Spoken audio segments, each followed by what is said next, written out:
right, we are going to be talking proofs today, and the one we are looking at is two-column proofs, where on one side or left we have our statements, and on the other side we have our reasons. These statements are going to look like the conclusions we drew on the 2.3 notes, and the reasons are going to look like those if-then conditional supporting statements. So let's jump right in. On this first proof, I am told angle A is a right angle, I'm told angle B is a right angle, and I want to prove they're congruent. So the first thing I'm going to do is list my given information. Now, we always number our statements and reasons so that we know what goes with what. If it gets off track, I know statement 1 goes with reason 1.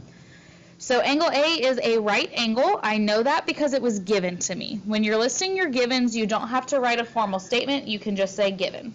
Okay?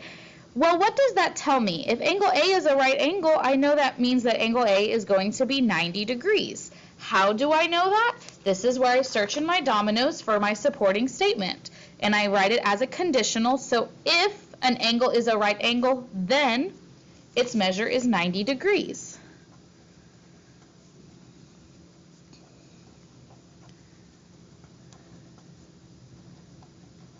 Great, and I'll just mark that on my diagram since I know that, and we can move on. The next thing I was given that I haven't listed yet is that angle B is a right angle. Again, I know that because it was given to me. And now what does that tell me about angle B? Well, it tells me that angle B is also 90 degrees. How do I know that?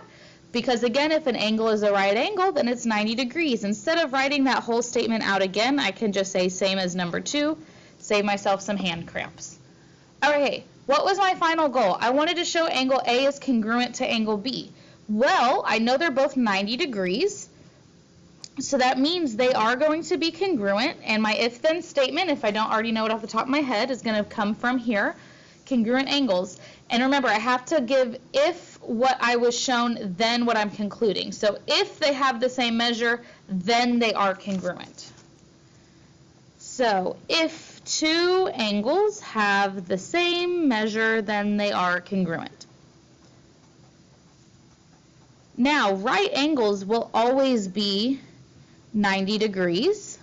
So this proof also would have had a shortcut. It could have been just 3 steps instead of 5 if I had instead just gone straight to this one here, which is if two angles are right angles, then they are congruent.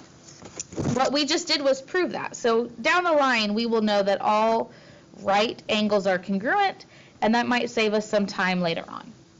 Let's move on to our next proof. Here we are starting with our givens. Angle ABC is a straight angle. Angle DEF is a straight angle. And I know that because it was given. So what does that tell me? Well, I know a straight angle is 180 degrees. So angle ABC equals 180 degrees. I need an if-then reason to support that. So in my dominoes, here I have right here, if an angle is a straight angle, then its measure is 180.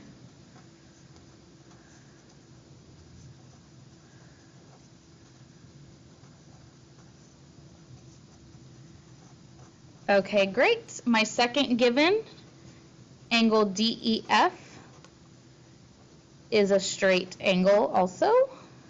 That was given. So what do I know about angle DEF? Well, I know that angle DEF is equal to 180 degrees because if an angle is a straight angle, then it equals 180 degrees. To save myself some writing, I'll just say same as number 2. Well, now I've shown they're both 180 degrees, and this proof wanted me to show that they are congruent. Well, they have the same measure, so that means that angle ABC is indeed congruent to angle DEF. An if-then statement to support that, again, is going to be that if two angles have the same measure, then they are congruent.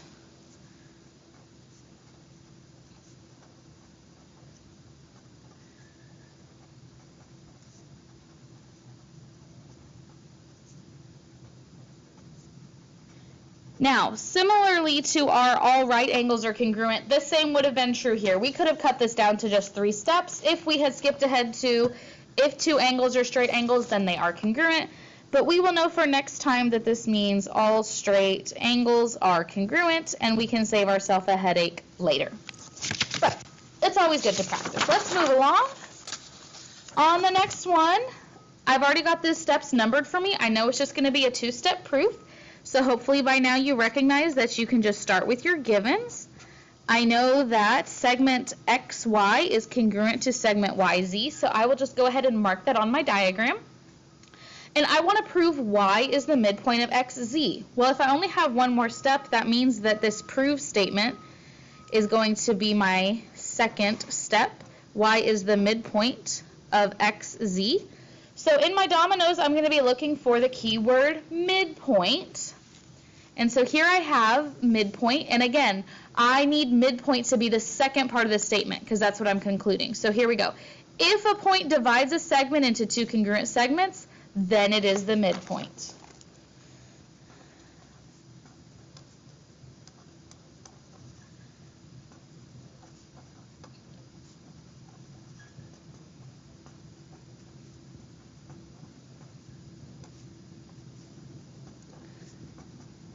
Okay, that one was nice and easy. Moving on. On this one, again, I am given some information. Angle DEG is congruent to angle FEG. I'm going to mark that on my diagram. Start with my givens. And this is just a two-step proof as well, so I can jump to my final conclusion, which is also just what you're proving. Ray EG bisects angle DEF. So what I'm going to be looking for in my dominoes is bisect and angle. And so again, bisect is what we're proving, so that needs to come in the second half of my sentence. So if a ray divides an angle into two congruent angles, then it bisects the angle.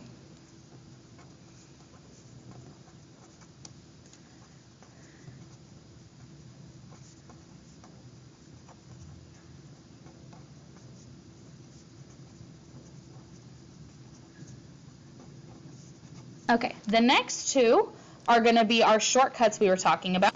I have this next one here already filled out just to save us some time. Here are my two givens. Angle A is a right angle, angle C is a right angle. I want to prove they're congruent.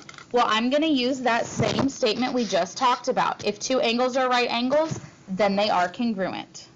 There we go. Pause if you need to see it longer. Moving on to this next one, we're given the diagram as shown. So this one's going to look a little different, but the process is the same. We need to focus on our conclusion in order to determine what part of the diagram I'm going to focus on. I've got that angle EFG and angle HFJ. I want to show that those two are congruent. Well, let's look at it. Angle EFG, what do I know about it? Well, I know that it's a straight angle. And how do I know that? I saw it in the diagram. So that's kind of how we're going to write those when we're assuming things from the diagram. Okay, same for angle HFJ. I also know it's a straight angle. Again, how did I know that? I saw it in the diagram. So I can now say that those two angles are congruent, and I know this because of that statement we just talked about on the front side. If two angles are straight angles, then they are congruent. There it is. Pause if you need to see it longer. Moving on to that very back side, M is the midpoint of AB is my given.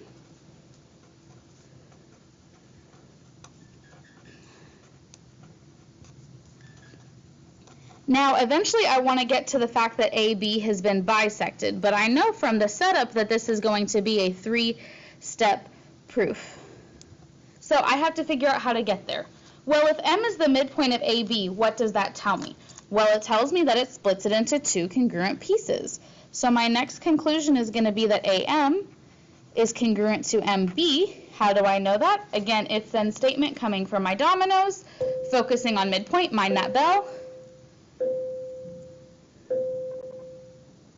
If a point is the midpoint, then it divides a segment into two congruent segments.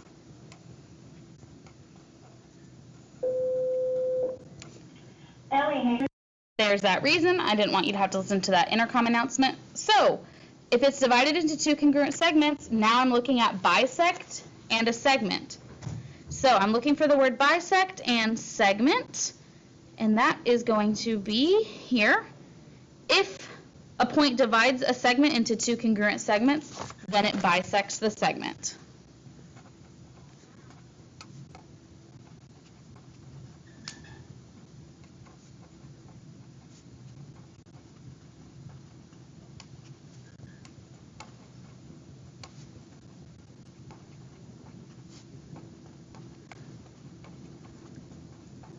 Okay, last but not least, I am given that angles 1, 2, and 3 are all 20 degrees.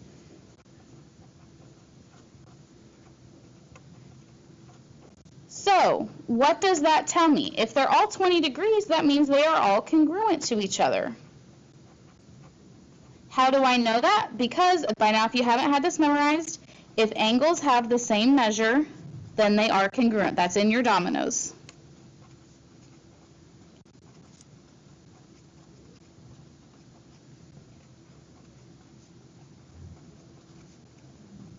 So, if I look at my diagram here, that means that this angle was split into 3 equal parts. So I now can say that angle GEM has been trisected.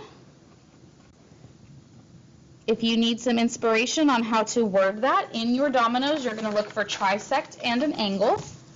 And so here we go right here. If 2 rays divide the angle into 3 congruent angles, then they trisect the angle. Trisect has to come last because that's what we're concluding. So if 2 rays divide an angle into 3 congruent angles, then it is trisected.